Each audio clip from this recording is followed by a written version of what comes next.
பொதுக்காலம் 24ஆம் வாரம் செப்டம்பர் மாதம் 15ஆம் தேதி திங்கட்கிழமை.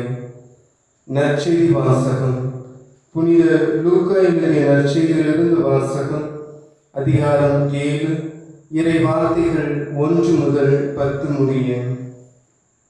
அக்காலத்தில் இயேசு கப்பர்நாகுமுக்கு சென்றார். அங்கே நூற்றுவர் தலைவர் ஒருவரின் பணியாளர் ஒருவர் நோயுற்று சாகும் தருவாயில் இருந்தார். அவர் மீது தலைவர் மதிப்பு வைத்திருந்தார். அவர் இயேசுவை பற்றி கேள்விப்பட்டு யூதரின் மூப்பர்களை அவரிடம் அனுப்பி தம் பணியாளரை காப்பாற்ற வரும்படி வேண்டினார். அவர்கள் இயேசுவிடம் வந்து, நீர் இவ்வுதவி செய்வதற்கு அவர் தகுதியுள்ளவரே, அவர் நம் மக்கள் மீது அன்புள்ளவர், எங்களுக்கு ஒரு தொழுகை கூடமும் கட்டி தந்திருக்கிறார் என்று சொல்லி அவரை ஆர்வமாய் அழைத்தார்கள். இயேசு அவர்களோடு சென்றார். வீட்டுக்கு சற்று தொலைவில் வந்து கொண்டிருந்த போதே நூற்றுவர் தலைவர் தம் நண்பர்கள் சிலரை அனுப்பி பின்வருமாறு கூறச் சொன்னார். ஐயா, உமக்கு தொந்தரவு வேண்டாம். நீர் என் வீட்டிற்குள் அடியெடுத்து வைக்க நான் தகுதியற்றவன். உம்மிடம் வரவும் என்னை தகுதி உள்ளவனாக நான் கருதவில்லை.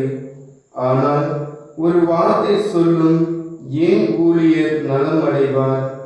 நான் அதிகாரத்துக்கு உட்பட்டவன், என் அதிகாரத்துக்கு உட்பட்ட படை வீரரும் உள்ளனர். நான் ஒருவரிடம் செல்க என்றால் அவர் செல்கிறார், வேறு ஒருவரிடம் வருக என்றால் அவர் வருகிறார். என் பணியாளரை பார்த்து இதை செய்க என்றால் அவர் செய்கிறார். இவற்றை கேட்ட இயேசு அவரை குறித்து வியப்புற்றார்.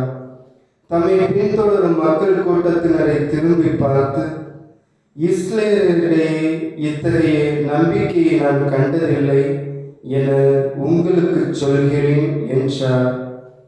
அனுப்பப்பட்டவர்கள் வீட்டிற்கு திரும்பி வந்தபோது அப்பணியாளர் நலமுற்றிருப்பதை கண்டார்கள்.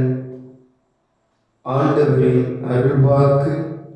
கிறிஸ்துவே உமக்கு புகழ்.